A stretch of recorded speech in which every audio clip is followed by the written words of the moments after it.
Hello, everyone. Welcome to the Game Junk Podcast, episode 226, recording on Sunday, March 16th, 2025. My name is Frank. My name is Sean. And my name's Andrew.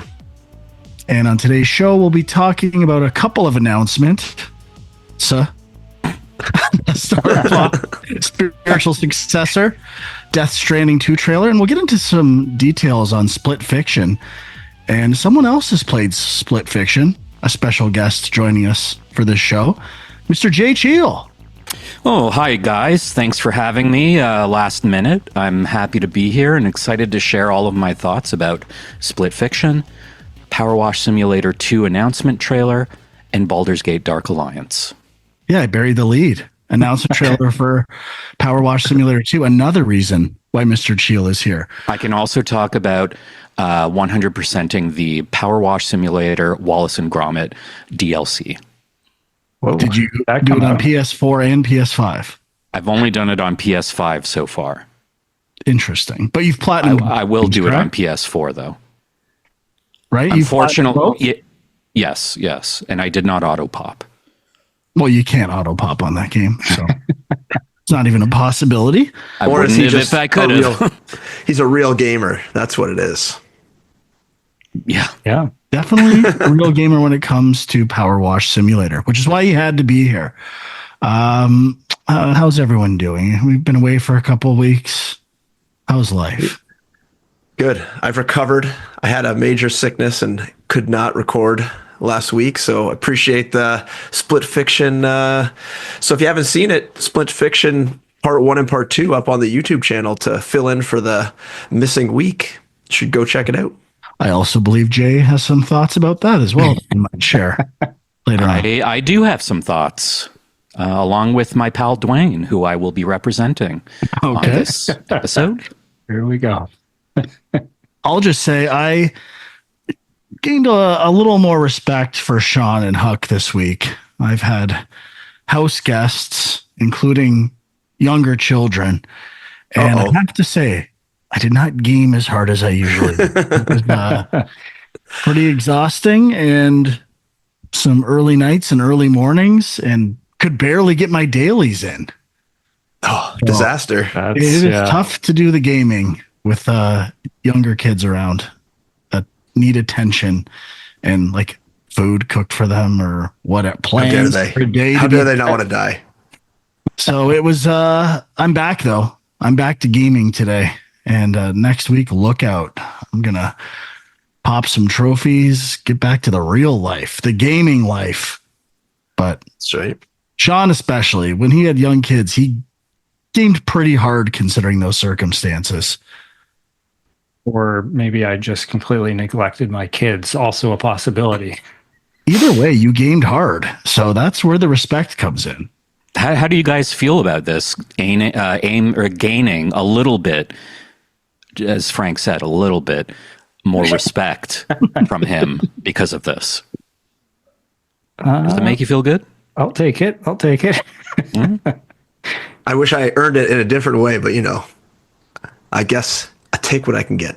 Well, that's not to say I didn't have respect for you. Whatever respect I had, I added a little more. And it's game respect. It's not like, general respect, gaming respect. This is a gaming podcast. That's what we're talking about. Everything is under the gaming umbrella. Okay. Well, maybe we'll get to some gaming respect when we talk about the split fiction videos. This is gaming anger. One more time. Hit it again. This is gaming anger. There's no gaming anger. All right. Let's start with Jay's favorite topic. The PowerWash Simulator 2 announcement trailer. Now, I'm not as well versed in this series as Jay is. As we mentioned, he's platinumed the PS4 and PS5 and pretty much all of the DLC, 100% of that. So, Jay, let's send it to you. What were your thoughts on no more DLC? That's the end. A new PowerWash simulator game in the works. Well, there is more DLC. There's 2 additional free DLC packs coming. Easter? I'm guessing Easter, and I'm guessing what? Is there a themed game or movie that they would Hitman, do the for world of free? Hitman. Hitman, yes. They released on their Twitter they do like a what's it called, like a guide Teaser? to what's coming throughout the A rest of the year. roadmap, we call those, I think. Roadmap. And they had mentioned 2 free DLC download packs. Do they say packs? Is that a thing? And PowerWash Simulator 2 all this year. So I'm looking forward to all 3 of those things. As I mentioned, just finished up Wallace and Gromit, the DLC pack for that, which was really great. And the trailer for PowerWash Simulator 2, what I like about it is it's just more of the same. I had a bit of a negative reaction. I got to be honest. No, You had a negative reaction? a little bit. I feel like they kind of diverted a bit from the simulator aspect. What I was seeing in the number 2 was a little more cartoony. The nozzle on the gun almost looked like a water gun, not like a real power wash nozzle. And they're really leaning into the gnome element, which I don't know. I was not feeling the simulator vibes. I was feeling, what is this, power washing for kids? I thought you'd be absolutely fuming about this thing. Well, clearly you have not played a lot of PowerWash Simulator 1. Did you not get to the part where you power wash a UFO? Yes, with a very realistic looking nozzle. I mean, the nozzle changes on all of the downloadable content. Like for Warhammer, it's kind of like a mechanical, like kind of cyberpunky looking thing. It's different for everything. Well, I mean, that makes sense that each of these worlds would establish its own realistic simulator like nozzle for their world. I don't know what we're in gnome world in this trailer. I'm not sure. Maybe that's what we're looking at. I don't know. There are gnomes throughout all of the first one. That's their hook. That's like they're leaning into the gnome mascot now. How long have they been doing this for? Well, there's gnomes in a lot of the levels in the first one. Some of the trophies are gnome related. Okay, so here's a trophy: ride the Ferris wheel with a gnome. So you have to go find the gnome, bring the gnome, get into the thing, and ride the whole Ferris wheel, and you get a trophy. Okay, sounds great. So you're happy with the trailer? I'll be honest, I did not watch it very closely. I just saw the announcement, and I'm just going to bring it up here. I just want to see what exactly you're referring to with the nozzle. It does look, I don't remember, maybe that this is how it looks in the original game, but it looks almost like a sci-fi kind of phaser gun or something. Looks like like a water gun almost. Yeah, or a plastic water gun. I was not vibing. But Jay doesn't care. Jay doesn't even look at the trailers, apparently. Well, I looked at the trailer. I was mainly looking not at the nozzle, but at the nozzles are the same. It's just the gun itself that's slightly different. Yes. Okay. But there's like 4 different versions of the gun in the original one. Okay. That you can upgrade. You're the pro. That's why I'm asking. I mean, I see a motel here. I think that's exciting. I see a giant teapot. It's really the environments, and I'm excited to see with the sequel. Oh, there's a float, like a parade of floats. Like, what are they going to do with the tech on this one? So I did read a couple things, not really shown in the trailer, but apparently split screen co-op is being added to this, which they didn't have in the first one. That's pretty cool. That's actually will get some play in my house. That's cool. Not interested in that. I like playing solo, but that's fine. And they say it will add a home base you can customize with furniture and other cosmetics. Can you clean I don't know. Can you power wash your couch? That's what we need to know. Yeah, I mean I'll be on Frank's point of the cartooniness. With the first one, it eases you into that You start with vans, you start with bungalows, you start with a playground, and then it gets more fantastic as you go. Will this one do the same sort of thing and start with realistic items and then get crazier as you go? I don't know. I'm looking at some footage of the first one, and there's a ceiling of a house that appears to have like serious black mold. Some interesting mold texture patterns here. Well, that's the other thing. You can change your nozzles and get the different layers require more power. It's just the perfect game. All right. Well, I was very happy for you to see this announcement. I hope you're pleased. And I am pleased. I would like to see a release date. My guess would be October, maybe November. Wow. I think they said something about there will be more to share in April, which is people are saying that's when the Nintendo Direct for Switch 2 is happening. So they're thinking there's something there.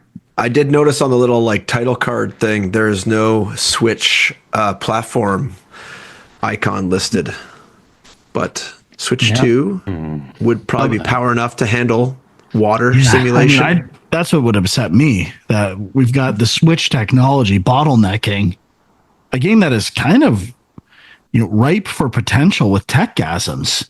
Like the water spraying, the cleaning, it's all being limited by the Switch. So I mean, they get pretty clever with some of this stuff. There was one moment in the first one where you're cleaning an aquarium and you're inside of one of the aquariums looking out at the viewing area, and the glass is dirty on both sides. So you clean one side and it's like it's not clean entirely. You got to go in and clean the other side. I'd like to see more stuff like that. Just getting creative with the mechanics and maybe some sound effects. I got a question. In your aquarium here, when you're cleaning the inside, does it start filling up? No, it's like giant. It's a giant, like a place where you would have a orca, Gotcha. like a commercial aquarium. Yeah, like an aquarium that you visit for a day out in Toronto. Gotcha. Ripley's Believe It or Not aquarium. Yes. Which is very disappointing. I've been to the aquarium. I was very disappointed. In contrast, I went to the Bird Kingdom in Niagara Falls this weekend and was very pleasantly surprised. Much better than Bird Kingdom, the Toronto Aquarium, in my opinion. Yes.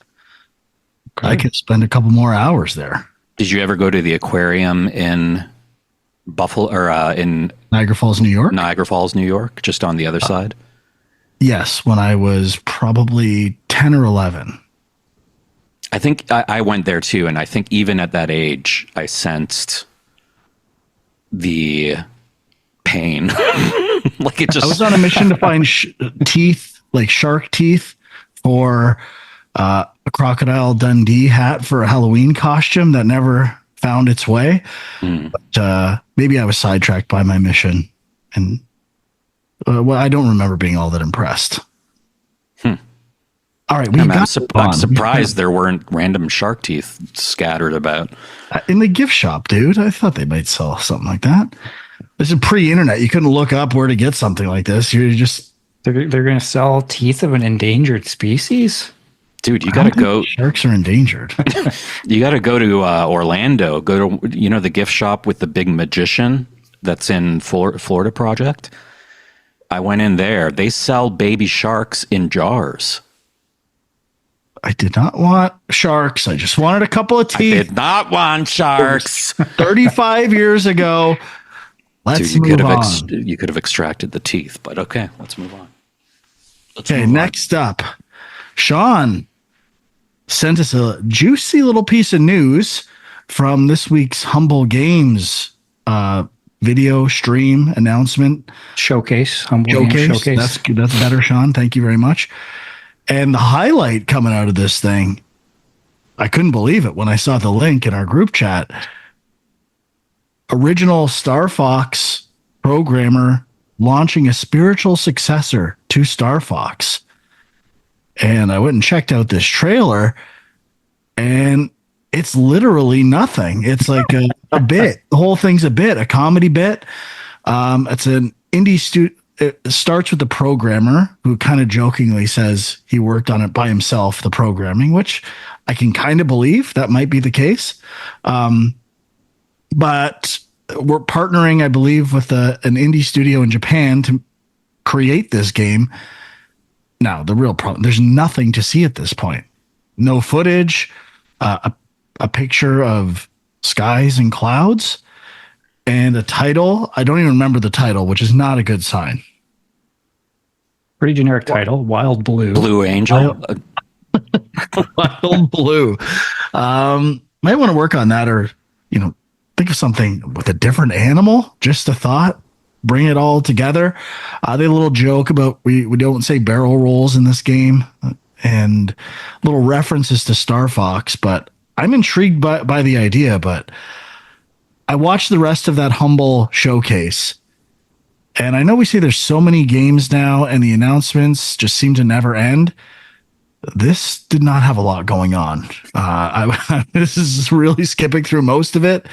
And there have been some good Humble published games in the last few years, but not a whole lot here. And this announcement just kind of epitomizes it all. It was nothing. Sean, defend yourself. You thought this was incredible. Well, I mean, I didn't watch the video before I sent the link, so that's on me. But I thought, you're a big Star Fox guy, aren't you? I thought that would be exciting. Whether the trailer shows anything or not, there's potential here. But I mean, the implication was interesting in that it kind of sounded like Nintendo doesn't have any interest in doing more with Star Fox. So this other publisher came in and are doing a spiritual successor. I don't know if that's true. Maybe there will be another Star Fox game, but I guess the last one was on the Wii U, I believe. I don't know about that. What was the one on the Wii U?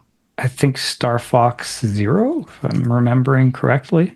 Yeah, Didn't was play at it. the tail end of the Wii U, and then they released a Star Fox game at the tail end of the GameCube, I think, called Star Fox Assault. Everything seemed to get released when the consoles are on downturns, and there was Star Fox 64 remake for 3DS, but it's been a while. What about the Star Fox unreleased game that they had on the SNES Mini? Yes, was he the sole programmer on that game? I don't know. It was Star Fox 2, and yeah, I mean, you're talking about a lot of these games coming at the tail end of console cycles. I mean, that one was so late that they canceled it because they were like, nobody's going to be interested in this by the time it comes out. Look, if they announced a Star Fox 64 remake for Switch 2 or whatever it is, I would lose my mind. I would love it. I love that game. And I would like a classic Star Fox game. So I'm excited for this, but really should not have been discussed yet. And for that, I blame Sean. And he needed to get I got one in on the show. Yes. Huck, you're also a pretty big Star Fox fan, I think. Yeah, I really was a big fan of the original and Star Fox 64. I haven't played the ones you guys are talking about, the Assault, and it looks like there's another one called Command. That was for the DS and Wii U Virtual Console. I think I have Assault unwrapped, brand new, CIB, completed box, ready for eBay. Apparently, Star Fox Unwrapped Zero... or wrapped? Wrapped. Okay. Did I say unwrapped? Yeah. Whoops. Apparently, Star Fox Zero Platinum Games did that one. I did not play that either. Didn't even know that one came out. Yeah, it's like there's like 10. I saw some list. There was like 10 Star Fox games, and I feel like I've heard of maybe 4 of those. So it's kind of crazy. But I guess it maybe goes to show there's not as much interest in the franchise as you might think. Yeah. I must say I'm not very excited for this game. On Steam, if you go to the Steam page, there's a few more screenshots of it other than the blue clouds, and it's not really that impressive, to be honest. And I'd have to see more. I mean, one guy making a game these days is cool, but games take a lot of art assets. So programmer art might not cut it. Well, I think there is an art team working with them this time. I don't think they're doing this one by themselves. Apparently, Star Fox Assault got a Player's Choice, like greatest hits edition too. So it must have sold a few copies on the GameCube. 9.4 rating, factory sealed Star Fox Assault. Asking 250, not getting it. So I'd hold out a few more years. Hold on to this one. Let the price go up, but it's ready. It's a beauty. If you want it, talk to me. I have a comment on this Star Fox discussion. The idea, I've always thought it's interesting that the original Star Fox, Nintendo 64, the big thing with that game is that it's 3D, right? Like you get to play this 3D flying game and shoot things and fly through things and so on and so forth. That was the selling point, right? There are characters in it, there's a world in it, but in that era of gaming, you're not going that deep into Star Fox lore, right? It was a techgasm at the time. Right. And I think there's probably many examples of that you could point to in video games. But then somehow the IP is carried forward. But the thing that made that IP interesting is a technology that is now standard. And what makes it stand out from everything else? Is it the characters that you barely got to know in the original version? There's a little bit of personality there. I bet we could name more characters in Star Fox than we can in a lot of other games. Well, who are they? Falco? Peppy? Slippy, yeah, and Fox. Fox And the general, whatever the general's name okay, is. Andros? You're giving names.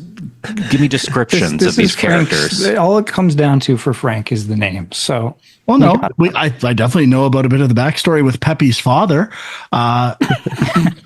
who also had a relationship with Fox McCloud, because he says, "Your father helped me like that too." In the game, so there's lots of embedded narrative. Okay, so it's deep. It goes deep. People's fathers helped others. Jay, you of all people know that sometimes going deep is not a good thing for games. Let's keep it simple. Well, I know. I'm just saying that I find it interesting when a game that is an older game that it still has appeal. When the original game, the main focus is tech. Which tech? What is left? Tech was being highlighted. 3D flying. This is a test for Sean and Andrew to see if they lose a little bit of gaming respect. What was on the box? What was the tech? I don't remember. Mode 7 or whatever.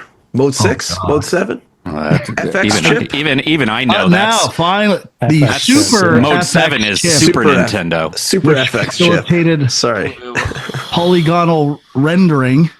It was also shared by Stunt Race FX, and That was only for the SNES version, though. but that was the original Yeah. technology feature Jay was alluding to. I don't know if he said Super Nintendo or Nintendo 64 at the time. But it was, the I idea would was agree on with Jay. 2D systems, the Super FX chip facilitated a 3D space better than anything that was out there. Yeah, but I would agree with Jay, though, even on the N64, that was the purpose of it, was to highlight three-dimensional spaceflight on a console. Which makes it that much more of a nostalgia thing, right? Because 3D flying is not anything new. Like every other game has this now. So you're just getting it for the characters in the world. But how deep are the characters in that world? Really? Hey, The gameplay is great. They made Star Fox Adventures. Like there was an action adventure game that. Yeah, but didn't people hate that? Yeah, it was not good. I force-fed the shit out of that thing and I beat it. Is that where you get out of your ships and start running around? Yes. Yeah, and why did people hate it? It's not like Star Fox that I played when I was 10. I just like the flying. I would guess there's a community that really liked Star Fox Adventures for the GameCube. Oh, there's a community for everything. I mean, there's a community for some pretty fucking dark stuff, dude. I watched YouTube very videos of it. interesting. I remember the fur tech was pretty dazzling on the created by Rare on the GameCube, and yeah. You have to start a Cronenbergian dark company called Furtech. Please. There's certain searches I would not want to do for Star Fox Adventures. Okay, I think we've milked this blue sky. No, Wild that's Blue. Wild Blue. That's a new social media service. Wild Blue. Looking forward to it. Might want to get a new name. Like, Jay, people are seeing this new gamer side of you. This might be a good time to talk about your new project. Maybe, will you be providing any gaming insights as part of your new project? And why don't you share with the viewers and listeners what that is? Well, I just started a Patreon where it's called Art Brut. It's patreon.com/artbrutfilms because the Art Brut was taken. It's just my own personal Patreon where I have a place to be creative in different ways than what we're doing at Film Junk, and maybe highlight some stuff from my years working in the film industry. Sharing. I just shared the original sizzle reel we did for Helltown before it was made. Music playlists, personal stories, photos.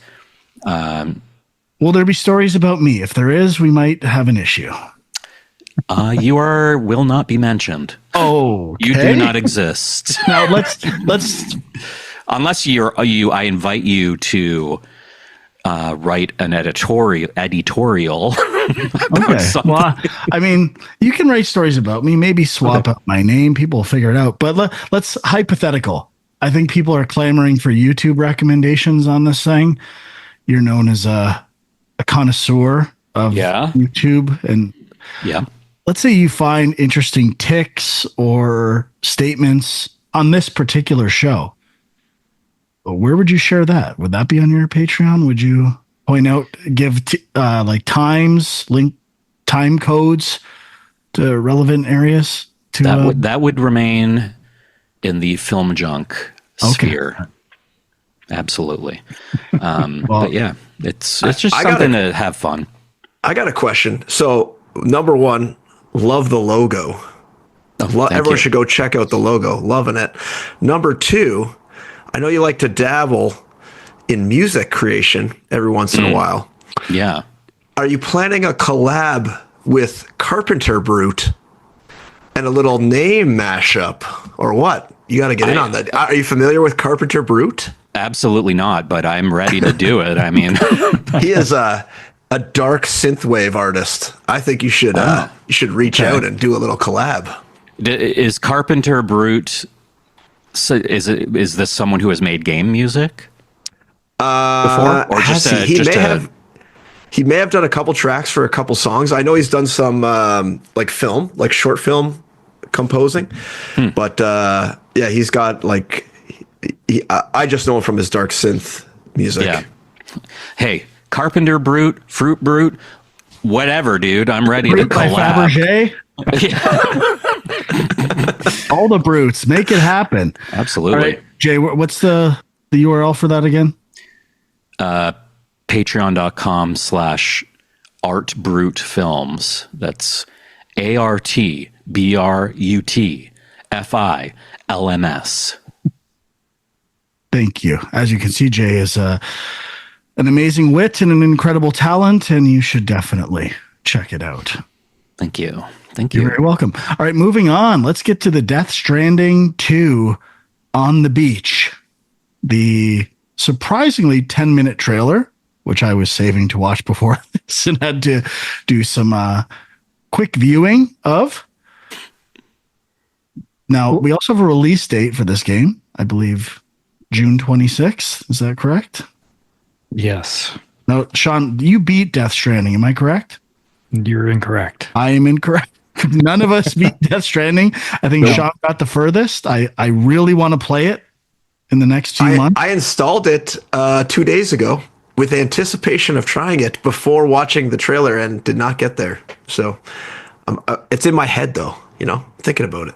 Sean, give us the goods. Where do you stand on Death Stranding 2 on the beach? I mean, I don't have that much to say. Like, I liked the first game and kind of fell off and would like to go back to it. I think the visuals look amazing. There's cool concepts in it. It's super weird. But I still don't really even understand what the gameplay of the first game is. Like, there's all these clips in this trailer of like gunplay and stuff. I don't even think I got a gun within the first 10 hours of Death Stranding. So it's kind of weird. But so you're saying still at this point you're not familiar with or couldn't define the Strand genre that is going to probably revolutionize not. No. I mean, obviously, there is the element of carrying cargo across terrain, which is a key component of these games, which I do kind of like. But it's the other stuff that I'm like, what is this? Where I never saw it. This one had some pretty cool vehicles. You had like a interesting paddle boat. Some other carrying devices connected in a chain. I love the trailers. I want to love these games. I will say, he's obviously incorporating a lot of popular directors, George Miller, Nicholas Winding Refn, with acting performances. Some of those are bordering on a little cringeworthy, at least in that trailer. Guillermo del Toro was in the first. And, it feels like him showcasing his love for cinema. But the opening of this trailer is like a dramatic kind of scene or whatever. And it really is not all that cinematic or that well written. It's not like it's profound in any way. It's average video game cinematics at best. So I definitely think he has a knack for weirdness, one-off gameplay moments that are very unforgettable. I think that's the best thing that he does, like just thinking outside the box. But I will say, budget-wise, and having done the first, it does seem like this one has potential for a lot more of those types of moments. So I need to scratch Death Stranding off the list of shame. Jay, this seems like a game that's kind of made for you. It's kind of a vibe. You're walking around, balancing stuff. Any interest in Death Stranding? I've played probably 2 hours of Death Stranding, and I did like it. Although I would like to go back to it. It didn't hook me in a way where I had to keep playing it. But is it not the? I mean, maybe this is a thing that's in lots of games, but the idea of other players leaving ladders and, here's where I'm going to leave a ladder here so other people can get up this path easier. And is that not a big part of the gameplay? It's tough to say. It takes a while, from what I know, to get those systems fully operational in the game. And you're allowed to like and rate other people's additions to the world. But it's definitely gated in some ways based on where you are in the game and what you can unlock. But are there other games that do that? I don't think so. At least, well, Elden Ring kind of does something similar. Well, I guess you leave messages, right? That started with Demon Souls. Yeah, like just warnings. Sometimes you don't know if they're warnings, if they're accurate or not, and seeing the last frames of animation of how someone died in the world as a piece of information. So some connective tissue there, but not really the same idea. But I don't know if I don't find those systems that fun or worth the time, like required to watch someone dying in those games or read messages. I stopped doing it pretty quickly. I usually do it in the tutorial areas and then fade off. So I'm not sure how rewarding those systems actually are in practice in Death Stranding, but I'm hoping to figure it out in the next few months. Well, I mean, I think it does add an interesting feeling of, like, I could almost imagine a mechanic like that, if there was a game about climbing Everest or something, and how people who climb Everest, there's frozen bodies around that people use as markers, and people will set things up so that it's easier to traverse certain areas. You have the Sherpas going up and doing things ahead of time. It kind of gave that feel a little bit, even if it's not necessarily a fun mechanic. It gave the feel of, oh, there's been people. The whole point of this is traversing difficult landscapes, carrying items to be delivered. And it gave to me the feeling that this is a lived-in world where other people are having to accomplish the same thing. Sure. Would you like it if people left nozzles and soaps that they think are ideal for cleaning the environment you're in PowerWash? Absolutely not. Okay. Absolutely not. But this is you want a feeling of a connected world in PowerWash Simulator? You don't even want to play co-op, dude. Dude, I play PowerWash Simulator to disconnect from the world. It was like a thematic thing in the game too, right? Because it's kind of all about like working together to save the world sort of thing. But yeah, I mean, I don't know how much it adds to the gameplay necessarily. Yeah. I mean, I think it's interesting that we have more to say about a 1.5 minute non-video for an announcement for a game than we do a 10-minute jam-packed trailer from one of the, pinnacle game designers of all time, having a huge budget and motion capture from well-known performers scattered throughout. And I don't know how that, if that bodes well for this game. And considering, I'm interested because they have really tried to force feed this game. It's been on literally every platform you could imagine, including iOS. And they want people to play this game. And I think a lot of people who do play it really enjoy it, but it's a very divisive game. So I'm very curious to see if the sequel has a new fan base or an embedded like carryover audience. I'm not so sure that it will. So 2 quick thoughts. So one, yeah, it's a 10-minute trailer. There was a 10-minute trailer before this as well, I believe. And, we were kind of roasting Wild Blue a little bit for not really having anything to show. Is there a case that there's too much being shown here? You know what I mean? Like Jay couldn't really commit the full 10 minutes to even watch it. So just kind of skip through, which I think is probably what a lot of people are doing. Yeah, I think so. The last trailer or 10-minute experience, whatever, was also mostly like one scene. Wasn't it like the guitar guy doing a bunch of stuff? It was like an extended portion of the game. This one had a lot more stuff going on. And the highlight for me was definitely things that looked like boss fights, like large scale moments of like riding on that black liquid and other elements, like the more contemplative stuff, especially the opening. I think the opening is the biggest issue with this 10-minute trailer. If it doesn't really say much, or I don't know who these characters are, it means nothing to me. Pretty disconnected. Yeah, all the rest. All the good stuff happens like 5 or 6 minutes in. I don't know why you'd organize a trailer like that, or at least not provide a condensed experience to pull in average consumers as well.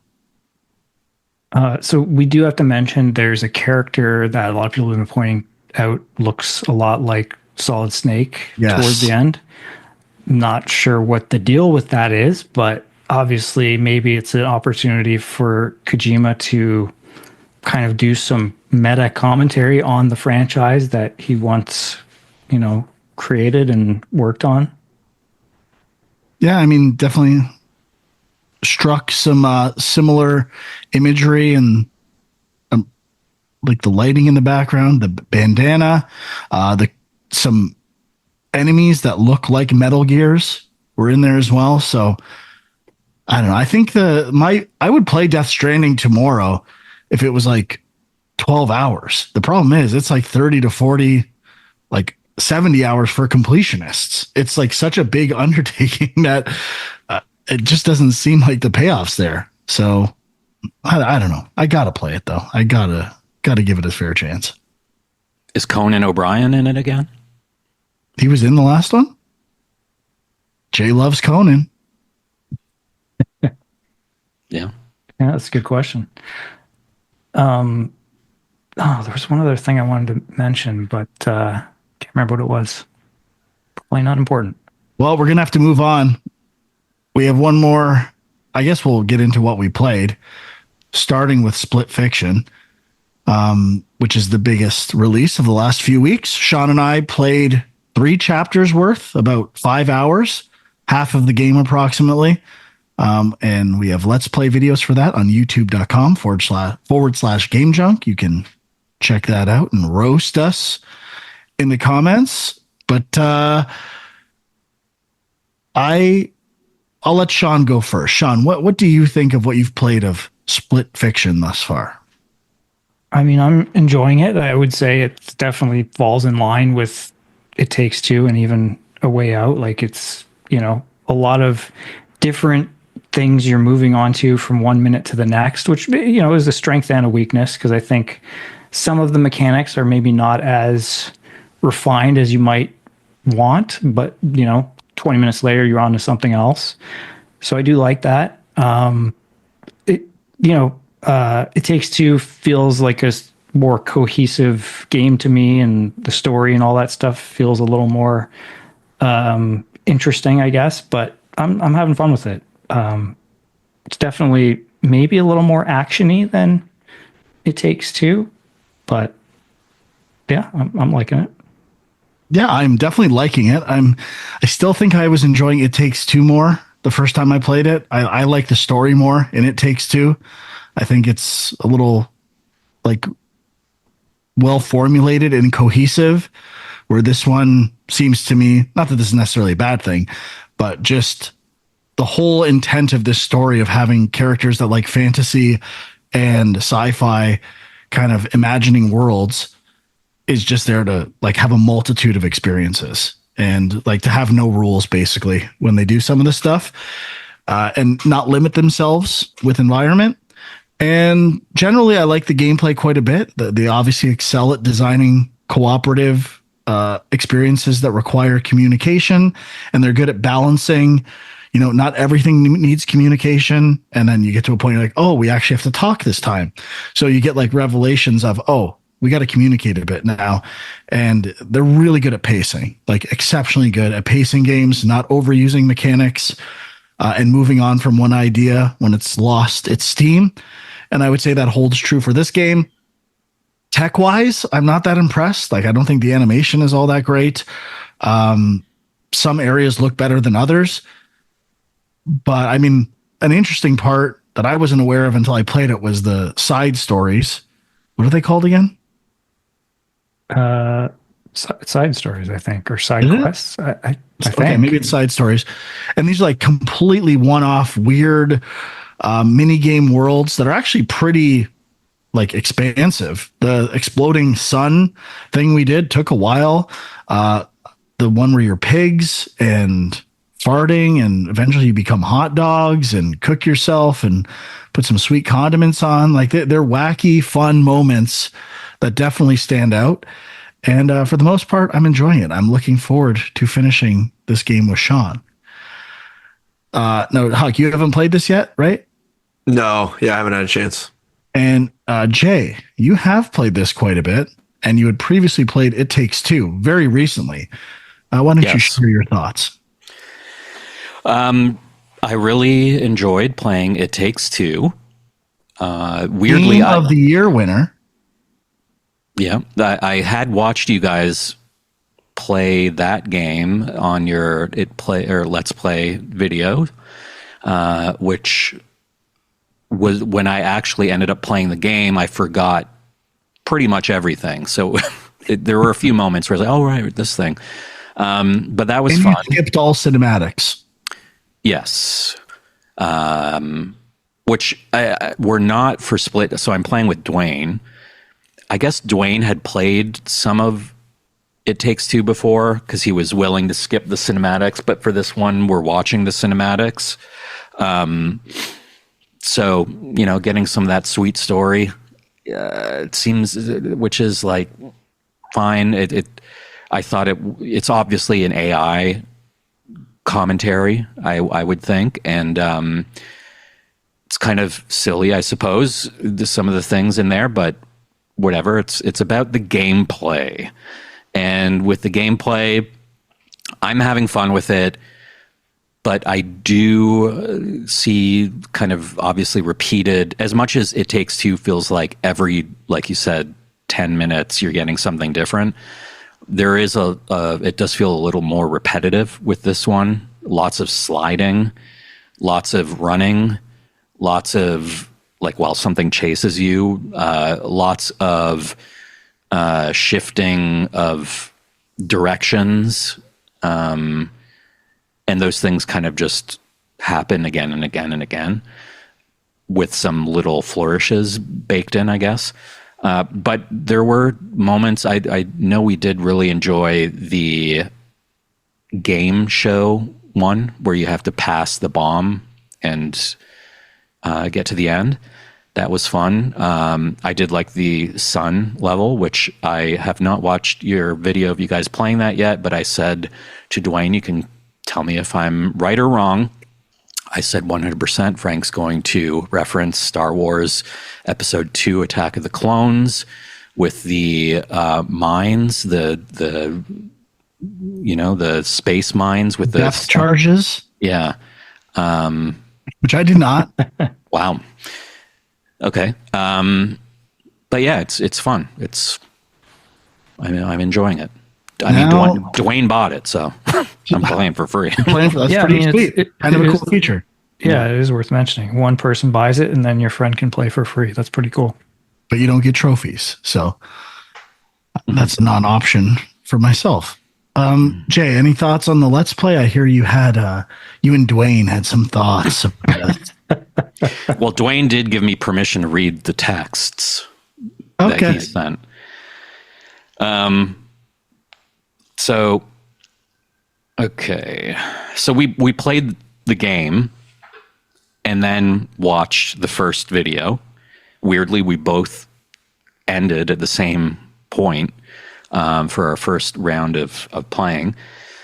So Dwayne says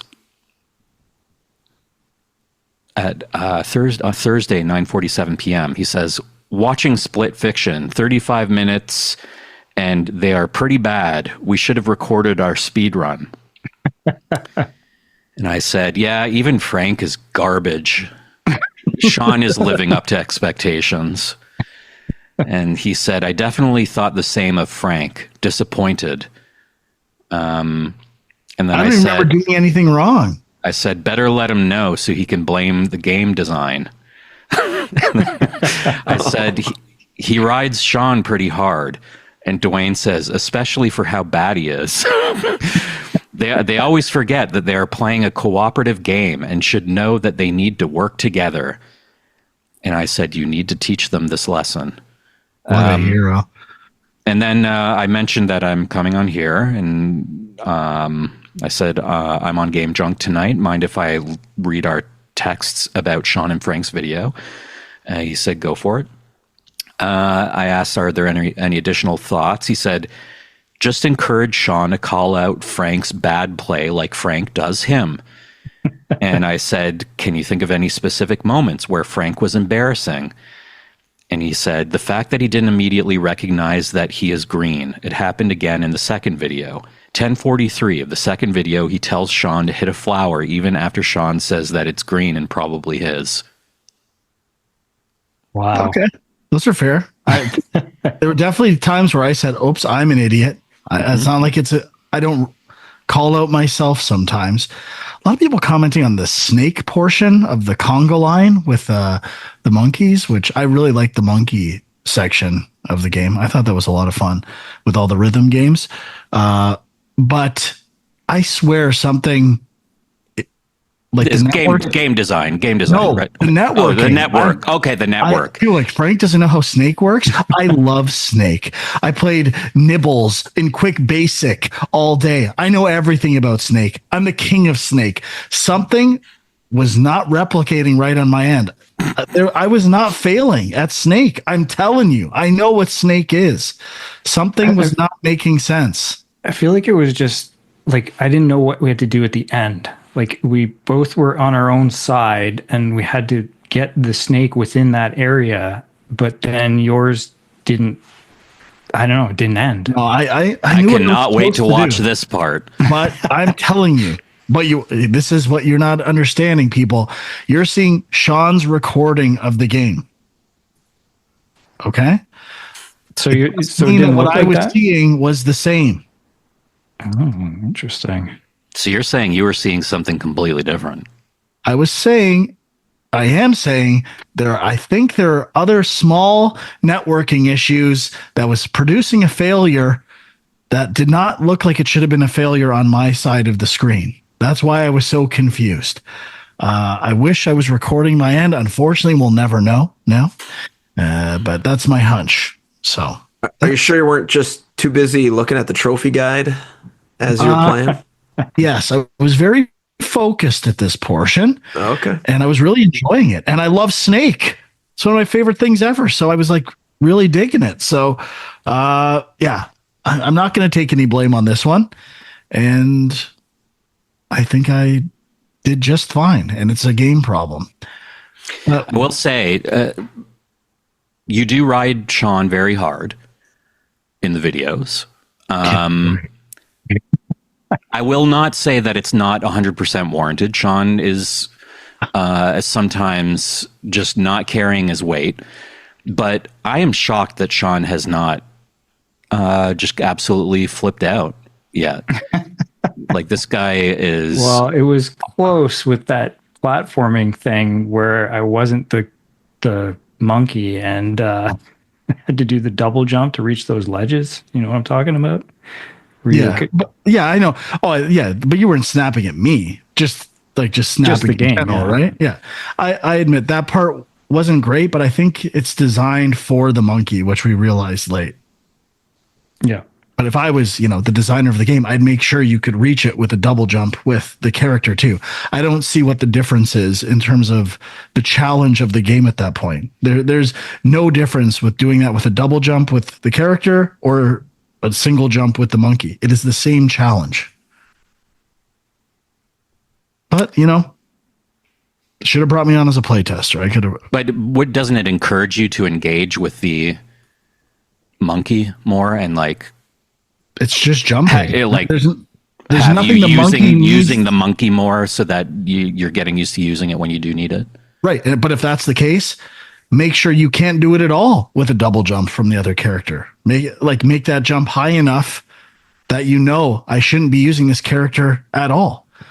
Like that's on the design. I thought you were saying Sean was the game. Its potential.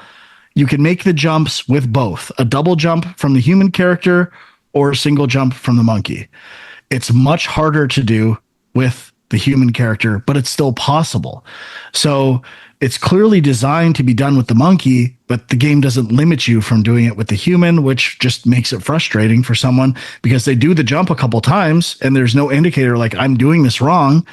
It's just frustratingly hard. So I think that's a design failure. Not to continue down this path, but doesn't that then, when they see how hard it is, encourage them to be like, oh, well, maybe it's easier with the monkey? Not when you do it successfully. I don't think so. But you're saying it's hard, so you probably won't do it successfully. I think if something like that happens again, we will definitely immediately say, okay, this seems too hard. We're missing something. But which suggests that it trained you to use the monkey. Not effectively. There are multiple times where one of us forgot that there's a certain ability we had that we just hadn't used in a long time. And I was like, oh, right, I can do that thing, which I think is partially just because there's so many different mechanics throughout the game. You get to a section and you just forget what you can do there. But I don't know if a prompt that explicitly tells you use this is, that's not always fun. I still think some of these areas in chapter 3, where whether you're shrinking down or growing, a little rough around the edges, definitely could have used, in my opinion, another month or two of playtesting and refinement to kind of iron out some weird, like just frictiony areas that are not like tight, perfectly tight. And they could be. It's just not enough time to fix up all those little issues. So what happens when you say our game comes out in just over a month at the Game Awards and now you're tied to it. Make sure it's ready. Not my problem. I'm just commenting. Look, I stand by everything. And Sean, it's not your fault when it comes to that section. It's the game's fault. Hey, I'd love to see the Jay and Dwayne plays. Yeah, I'd like to roast those guys a bit. Oh, Put it on your Patreon. Fire it up. Yeah. No, we're playing for our own pleasure. Are you going to put like 100%ing PowerWash stuff on there? Now there's some content for maybe.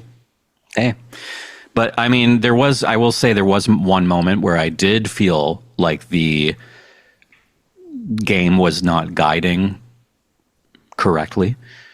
When you're between the tree and the fairy, there are all those moments where you have the like gold sparkles, the yellow sparkles that the fairy follows. And then there's the one moment when the tree becomes part of the environment, and the thing, there's something you have to do there, but what they use is golden sparkles. So it's like, okay, is this for the fairy? Is this fairy dust for the fairy?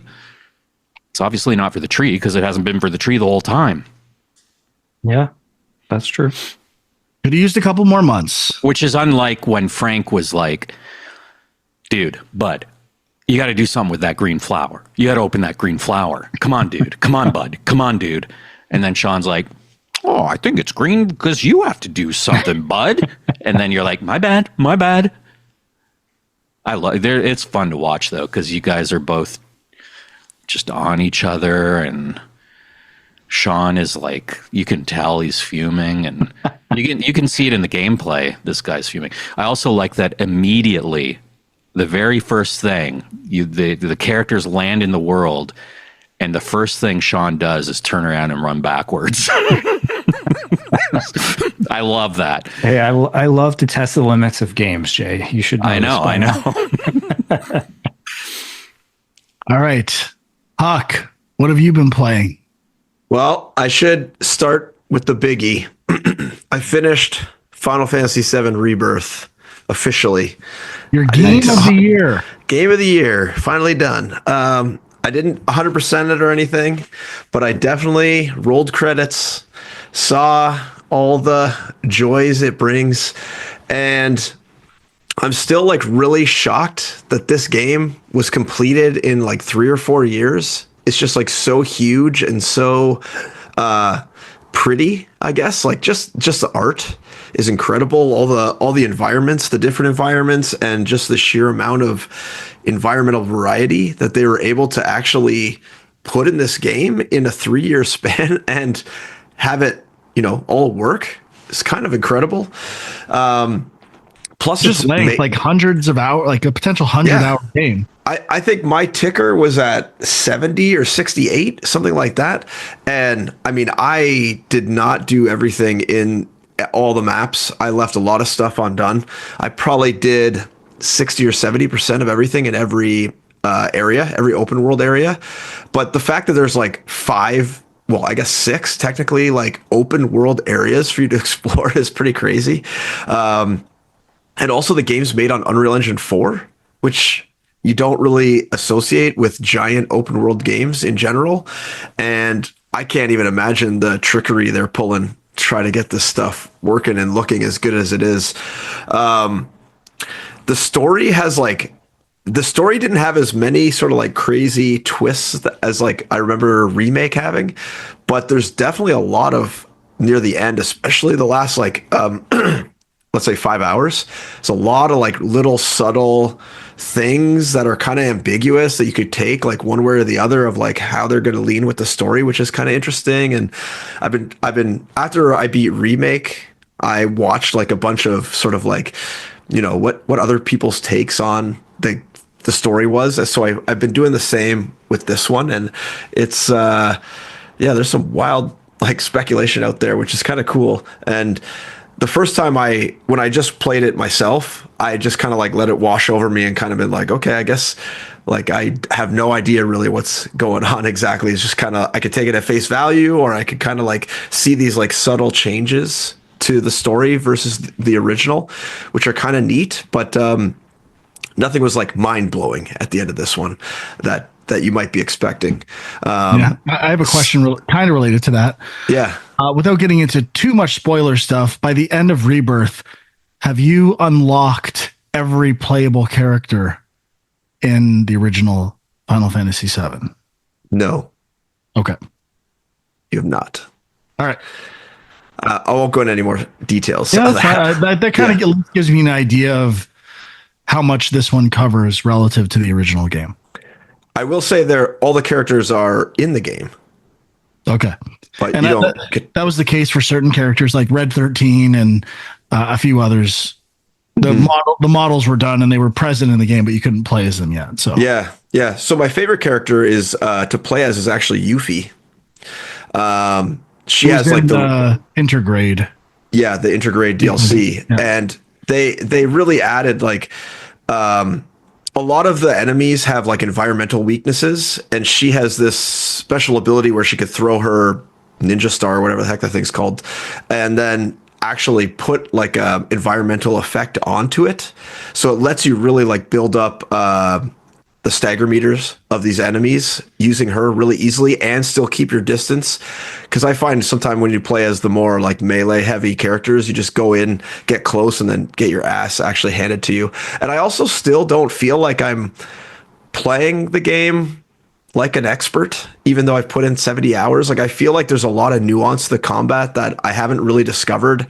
A lot of people online that I've been seeing are always talking about Cloud's like air dashing attacking, and I never really got to do that. I feel like I missed something in the combat, and I know a lot of people use like Red 13 for like similar things, and I don't know. I think there's like a lot of nuance in the combat that is not obvious and not like really focused on in the game, and it's kind of up to you to discover. Sorry, they expanded from what I remember on kind of the specializations where Red 13 seems to be like extremely defense and parry focused. Like you get lots of perks for defending with that character. You do. So it's interesting because in some ways the first one felt like it was a bit on autopilot. So are you pleased with your game of the year stat? Oh yeah, 100%. Okay. Yeah, right. Just like the sheer scale, and like Final Fantasy games always have all these like one-off mechanics that you do like one or two times, and it's just mind-boggling as a developer, like the amount of manpower and effort you have to put into designing and then implementing these things that people may never do or may only rarely do seems crazy to me, but it really does add to the game. There's a lot of like the Gold Saucer games are all fleshed out. So there's like, the chocobo racing and the combat, the like fist fighting combat. They don't have the snowboarding mini game yet. I don't know if you guys remember that from the original, sort of, or screenshots of it. So obviously that's going to come down later. And I don't think the bike racing was back. But I mean, they just have so much other stuff, like all the stuff they added in the Costa del Sol area, the beach town area is just crazy. I know we talked a lot about like the Queen's Blood mini game, but there's like the Queen's Blood mini game where you have to like beat all the ranked characters, and then there's like a mini story on top of that goes along with it as you beat these characters. So just like the amount of content they have is crazy. Combat was still fun all the way right till the end. The final boss was really, really interesting and cool, and players who played the first one will recognize it and maybe be a little surprised at it as well, which is kind of like a cool little thing they added at the end. Like it was one of those subtle twists that you maybe not even notice it's happening. But I do say it felt a little long, especially the last area, chapter 13, 14, I think took me like 10 hours to do both of them. And I definitely was doing my YouTube watch trick where I was watching the cinematics at 2x speed and then skipping them in the game so that I could try to get through the game faster. Because I wouldn't say I wasn't enjoying it, but I just felt like I had been with this game for so long. I just kind of wanted to be over and move on to something else. Because I was like playing this game for like 4 hours every day for like a week and a half. I'm like, okay, I need this to be done by now because I've already put in 30 hours before that. So it was a little bit of an odd feeling where I wanted to finish just to be finished, but not that I wasn't enjoying it. Sometimes you like rush through a game just because you want to be done and like get it off your plate and say bye. But I did beat it and then delete it from the console right away, even though I kind of want to now go back and play more of those open world areas and do some of the stuff I didn't do. Like there's a couple summons and stuff I never got that I was interested in just kind of taking a look at. But yeah, still excited for the next one. Everything online seems to think that they're going to shoot for it to come out in 2027, which is the 30-year anniversary of Final Fantasy VII. So they got a couple more years to do it, but they haven't really gotten to any of the big giant bosses like they have in the first game. So I imagine they're going to even up the scale for the third game even more than they did for this game already. So it could be very interesting. Do you think the third will be the final, or will it be 4? No, I think it would definitely be one last one. Yeah, I don't think they would squeeze it out to a 4th one. Okay. Yeah. All right, Sean and Jay, either of you, anything you've been playing? Jay, you want to talk Dark Alliance? Sure, I've been playing Baldur's Gate Dark Alliance. This is the, I guess, is it considered a remake or a remaster? Remaster. Yeah, I think remaster. Of the Baldur's Gate Dark Alliance game from somewhere in the early 90s. No, I think it was 2000s, early 2000s. I think. No, I played it on my PC when I had like the time I was playing We're like, so this is not Willy Beamish. Well, Baldur's Gate, the original Baldur's Gate was just an RPG, right? Is that what you're talking about? No, I'm talking Baldur's Gate Dark Alliance. Frank? Baldur's Gate Dark Alliance is a 2001 action role-playing game developed by Snowblind Studios. Sorry, Jay. I remember playing it on GameCube. Yes, this one was designed for the versions Jay are playing were designed for consoles. So what's the... I mean, I have Baldur's Gate 1 and 2 as well, which I purchased. Maybe it's Baldur's Gate 2 that I'm thinking of? I think so, because those were like turn-based RPGs. This one is more of like Diablo-style action RPG. I did not play turn-based. I don't know. Interesting. Very interesting. You can say, oh, I was wrong. I got that one wrong. I guess I was wrong. I don't recall, like, what would I have played it on? He still doesn't believe it. I just want to look at what the, I'm trying to look at what Baldur's Gate 2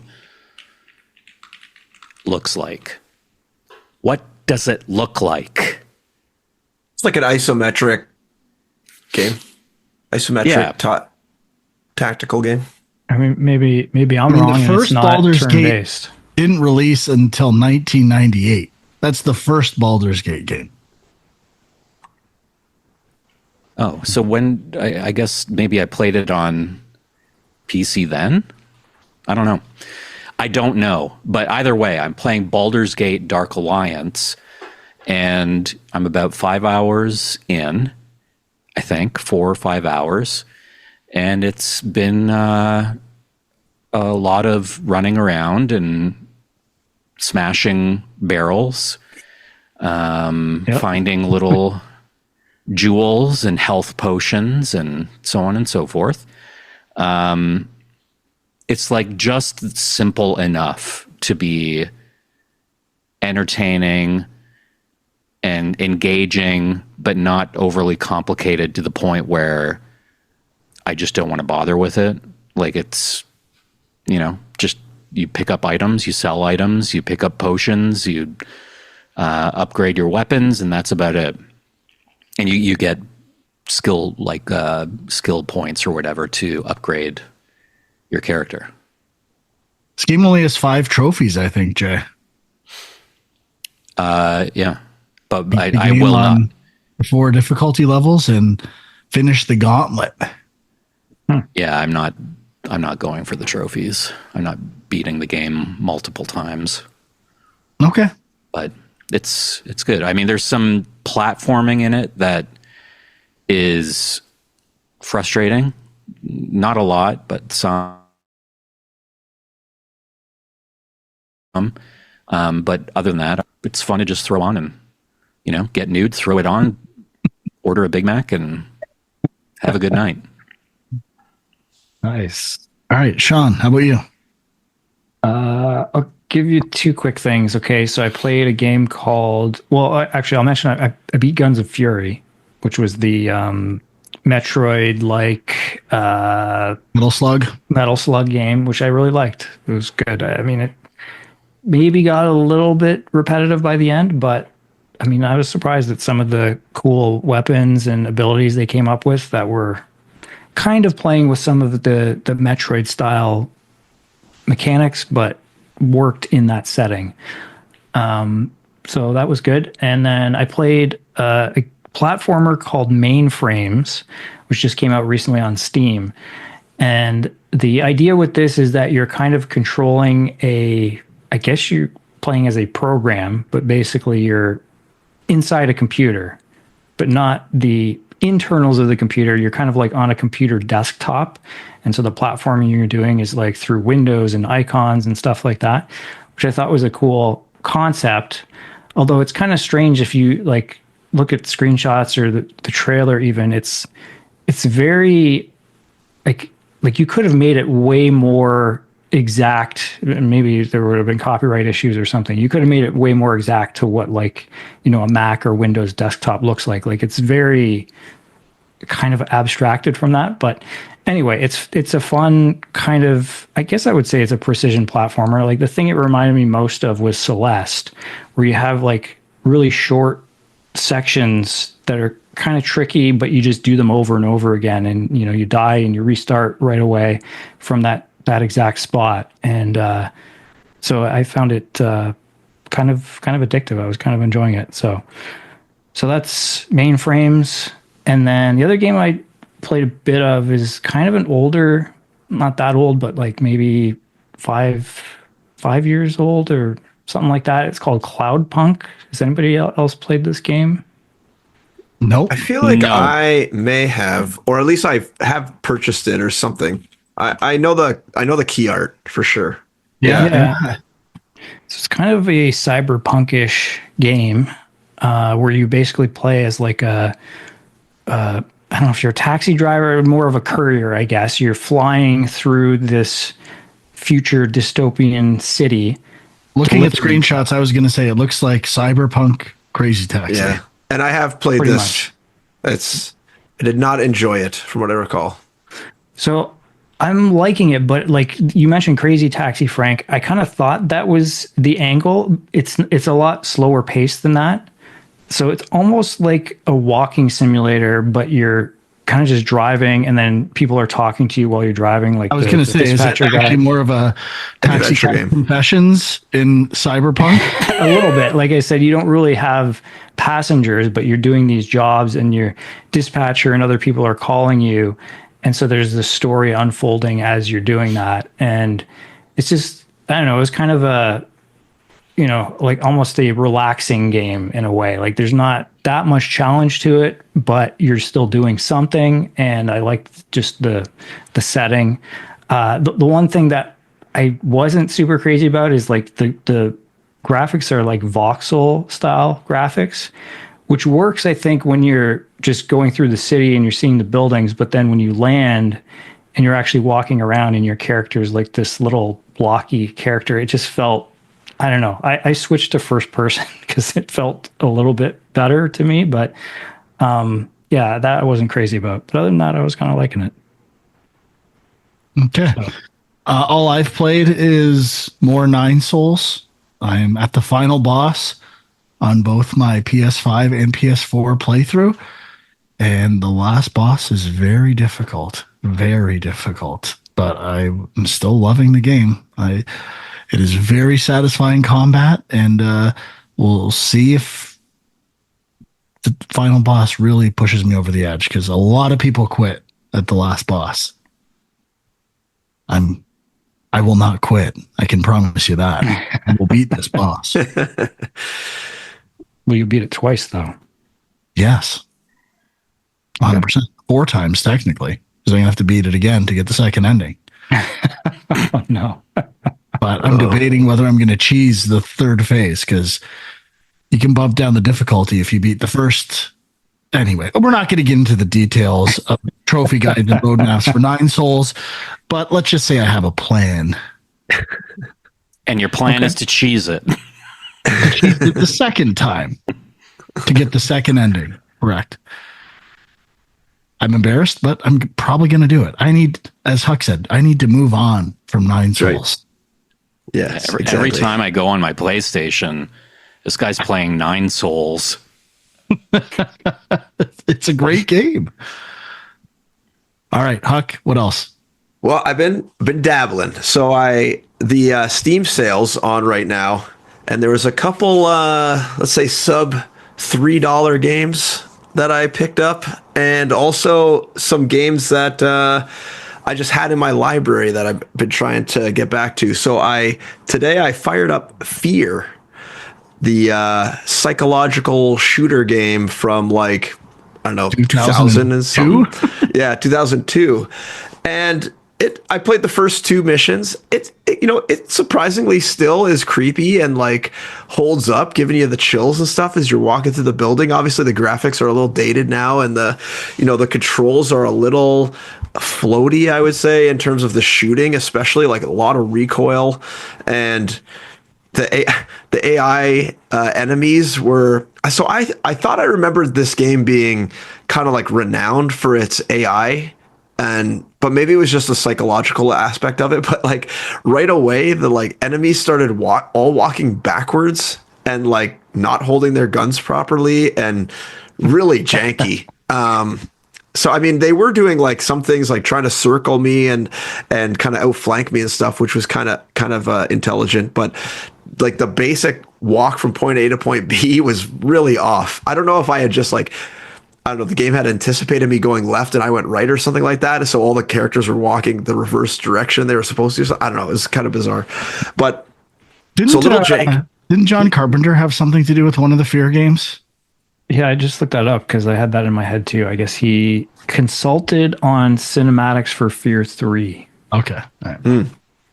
Yeah, so I mean, I was kind of enjoying it. So I might stick with it for a little bit. I never played F.E.A.R. I bought, like, I don't know, maybe a month ago, I bought, like, a F.E.A.R collection, which had, like, 1, 2, 3, and whatever else comes in the F.E.A.R collection kind of thing. So I was like, this is kind of a game I feel like I should play at some point. And so I decided to throw it on and see what it's like. And I'm enjoying it so far. It's, yeah. I'm running out of bullets a lot. I got really low on bullets. I don't know if I just suck at shooting, but could be that. Second game I've been playing real quick on my Nintendo Switch. They updated the original Game Boy for the online with a little game called Mario Picross. So I've been playing some old school Game Boy original Mario Picross in all its glory, and loving it. I love Picross games. Picross game? I don't know if it was the first Picross game, but as soon as I saw it, I was like, this is my jam right here. So I've been playing that. Yeah, I don't know. Not too much to say. Just wanted to give a shout out to Mario Picross. As when you unlock that clothes hanger or that kettle or whatever piece of bread, it's just so satisfying. And then I also fired up The Witcher 3. Started playing that. Didn't get very far though. Also got very intimidated by the degradation of the equipment, and I was running out of money, super low on money, so I couldn't even repair my stuff. I'm like, oh my God, I'm going to be walking around with nothing. And so I looked online for a cheat of how to get infinite gold. So I'll be using that to my advantage, so I don't have to deal with this ammo or this degradation repair issue. And Jay, is this acceptable? Well, I mean, I think for Andrew, it's fine. For you, because you're so proud of your abilities, and you are the king of design and the king of games, the king of Snake. That when you cheat, it's disappointing. Okay. yeah, I'm a big cheater. I don't care. I'm trying to have fun here, Frank. I'm not Yeah, trying to get a trophy. As you said before, the little bit of respect that you've gained for these two Has never lost. they have kids. I mean, you're right. already forgetting. Yeah, my time is limited. I don't have time to be walking around grinding for golds just so I can keep a shirt on my back. And then actually, the last thing I threw on was Rise of the Tomb Raider, which I think, Dwight, you played kind of recently, like maybe in the past year, let's say. Yeah. I was just feeling like a third-person action-adventure game, which I feel like I haven't really played in a while. And I would not consider kind of like Final Fantasy Rebirth in that kind of group.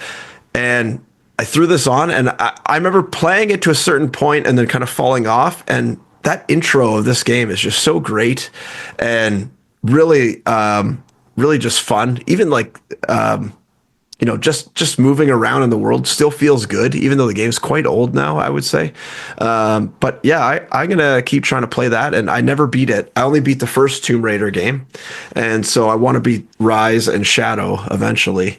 And so I think Dwight kind of got that itch like a year ago and Yeah, I gotta scratched go back it. to Shadow still. Oh, you didn't beat Shadow. I thought you beat both. No, I thought you beat all of them. I played a bit of it, but yeah, I gotta go back.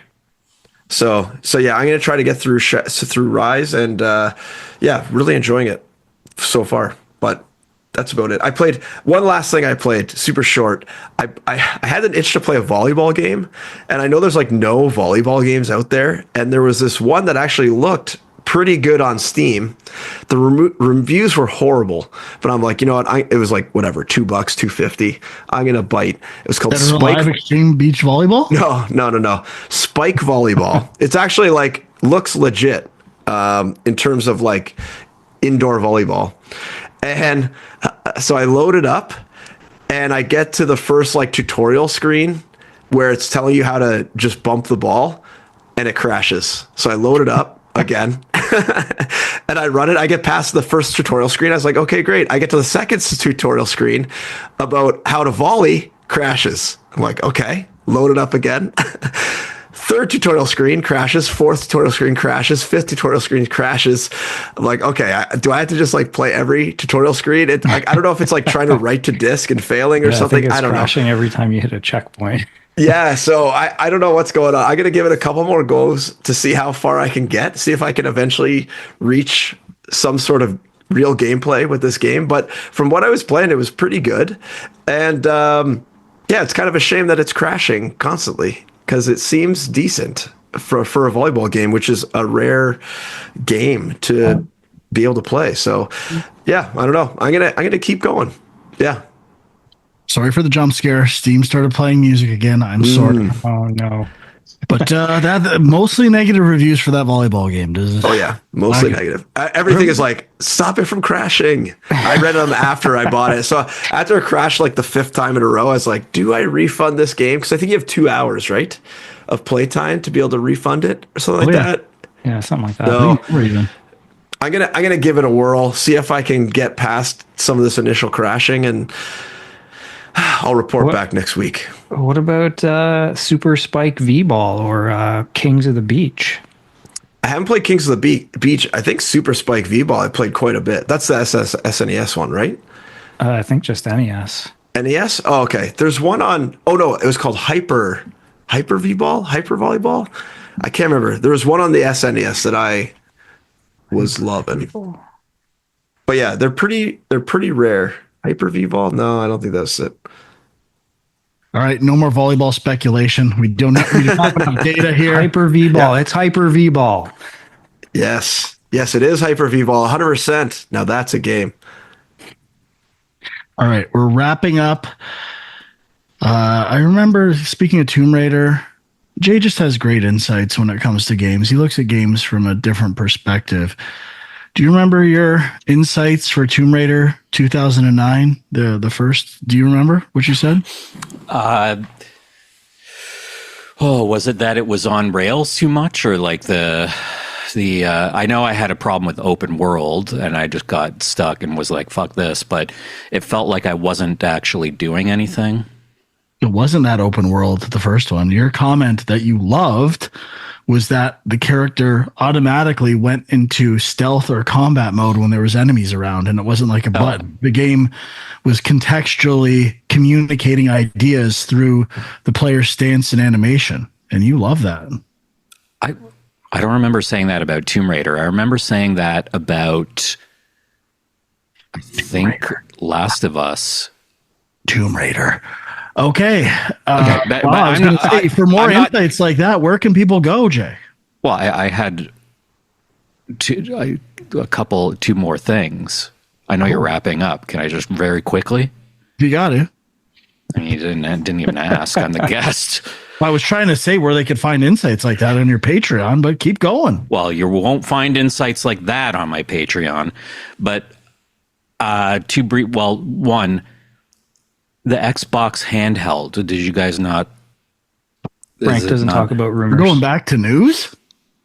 I was just wondering if you guys ever talked about it. I played just briefly Jurassic. Oh, I'm sorry. World Evolution. Okay. Part 2. I've been playing that. I really enjoyed, and I will say I am shook now after Sean, and I apologize for so confidently saying that Baldur's Gate was from the early 90s. I'm not questioning everything that maybe I played it on GameCube. I don't know, but I know for sure I played Roller Coaster Tycoon on the PC and used to really enjoy that game. Maybe you did make those comments about Tomb Raider.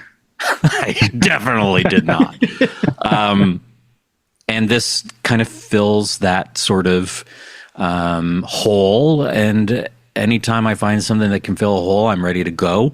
This one is a little more complex than Roller Coaster Tycoon. You're dealing with sending teams out to do excavations and bringing back fossils and DNA, and then you have to hire scientists to work with the DNA and hatch eggs. But the fun part is building the enclosures and all of the park stuff, like the viewing towers and the rides with the car on the tracks and everything. So, every once in a while I'll throw it on if I just feel like getting nude and having a Big Mac. And the other thing, briefly, a little game. And one other really quick thing. Frank, I saw something about a parkour game. Parkour. Have you guys seen this game?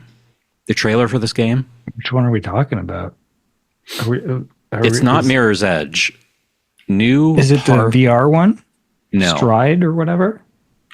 No, it's Storer Parkour. Storer Parkour Pro. I have not heard of this game. It's I believe you can pre-order or whatever on Steam, or wishlist it or whatever. Coming soon to early access on Steam. And then it eventually is coming to consoles. But it just gives me that like Tony Hawk vibe, but with the just the feeling of being on high buildings and jumping from building to building. Like I'm looking right now, I'm seeing someone jumping from building to building, someone jumping off of a moving train into the water in the middle of Chicago. This thing looks amazing, and I'm very excited to try it at some point. Which reminded me of another game that I played. It's called Thumb Skater, and it's a game that is fingerboarding. And Andrew, just listen to this. I feel like you'll like this. It's fingerboarding. It's like Tony Hawk, but you know fingerboarding, like tech decks. Yes, I do. Yeah. I'm sure your kids are playing with it left and right? Tech deck, and so instead of a player, it's a hand like this, and you're seeing a hand moving it, and it's in environments that are like big environments. So it's kind of like Micro Machines. You know how you used to like ride on a table, and the Cheerios would make the track, and so there's one level you're in a laundry room, and you're going like across the dryer, and then there's one you're at a restaurant, and you have to go through the restaurant and everything, and it's all what's like. What's the name of this game? Hold up a second. Yeah, I could not find Thumb Skater anywhere. Thumb Skater. Thumb Skater. Thumb Skater. I'm not seeing anything. But that sounds like it. I'm surprised it's not a hit, right? Like it basically combines something kids love with Tony Hawk, all of the sort of like mechanics of Tony Hawk, but with the miniature world of Micro Machines and the quirkiness of a hand on the skateboard instead of a person. No one's vibing with this idea, Jack. I would tell you it would probably be doing really well if you could Google it, but I'm not seeing anything about Thumb Skater anywhere. Yeah, if I go to Instagram, there's like a hashtag for Thumb Skater on one post. Okay. We should say you had this idea, Jay, before you discovered that this game actually exists, right? This was a Trojan horse. Jay wanted Andrew to say fingerboarding game sounds amazing. Yeah, I mean, respond to the idea. This is an idea that I brought up a couple weeks ago, and Frank was like, "Oh, it's a stupid idea. Why would you do it like that? Why would it be miniaturized?" And I'm like, "Micro Machines, dude. That game killed." And he's like, "Oh, it's a stupid game." I said it would work in VR. I can see it working in VR. Not so stupid now, huh, dude? If you were actually using Andrew your fingers, loves it. Andrew loves it. Love it.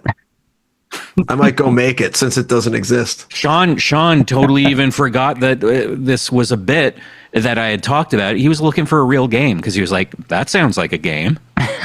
Okay, so there isn't a real game. Interesting. I gotcha. But I thought you did find a real game. I thought you found one. I know we found a Unity. No, you did. Reddit. You found like a shitty, like, you know, someone made something and whipped something up in a they fucking did a quick day. prototype and threw it away because no one will play a game. That's right. I'll leave it up to you guys if you want to edit this out. Apparently, And hold on to Skater XL has a fingerboarding mod. A mod, so people want it. That was so bad. So so bad. All right, that's it. All right, Jay. Anything else? I don't want to cut you off. No, I am finished. Okay. You Thank made you quite for the having impact me. on this episode of Game Junk. I'm sure people are going to love it. Why don't you let them know again where they can find You're you? gonna love my hair. I just showered beforehand. It looks like I'm wearing a Devo plastic hair helmet. You're going to have to go to youtube.com/Game Junk to see the video for that. For the hair helmet. Filmjunk.com, patreon.com/filmjunk. And now the newly launched patreon.com/artbrutefilms. Beautiful. You guys want to promote anything? We haven't really done individual promotions in a while. I do. That volleyball game is called Power Spikes Volleyball, just so everyone can go play it right now. On top of Hyper V-Ball, which was like another version. There's like a whole bunch of awesome versions that everyone should go play. And also take a look around GDCs this week coming up. So there should be potentially some interesting drops of new stuff coming out next week. Hopefully we'll actually have something to talk about. Because I think Are you like going to GDC? No, I'm not. But I know some people that are going for sure. I know like Day of the Devs is going, and that remember we were talking about that Dune Crawl game from Alien Trap. They're at the Day of the Devs booth and probably going to be in some sort of trailery thing put out by the Day of the Devs. So look for some GDC news coming out this week, hopefully. Maybe Store Parkour Pro will be on display. I think it might be. Launches in early access March 31st. Add it to your Steam wish list. Sean, anything for you? No, but Game Junk Podcast on social media if you want to follow us. Okay. Thank you for listening and or watching. Thank you, Jay, for being a guest. Thank you for having me. It's always a good To time. my two co-hosts, we have so much respect for each other. It's unbearable. And we'll see you next time. Bye-bye.